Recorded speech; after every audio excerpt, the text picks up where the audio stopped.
I rise today to speak on British arms and military cargo export controls, specifically our exports to Israel amid one of the most devastating conflicts in modern memory. Despite this scale of destruction, our government has continued to export weapons to Israel without pause, without transparency, and without apparent regard for international humanitarian law. Despite the UK government suspending around 30 of 350 export licences in September 2024, a new report exposing UK arms exports to Israel uses data from the Israel Tax Authority to reveal the sheer volume we continue to send. Since October 2023, there have been at least 14 shipments of military goods from the UK to Israel.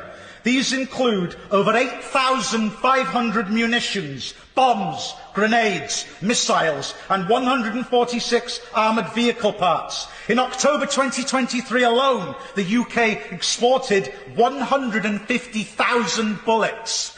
The report also exposes that despite pledging to halt F-35 part shipments directly to Israel, evidence suggests the UK continues supplying crucial components. These jets, 15% British made, fuel relentless attacks on Gaza. Israel is heavily reliant on F-35s for its attack on Gaza and is expanding its fleet. Without UK components, these jets could not fly.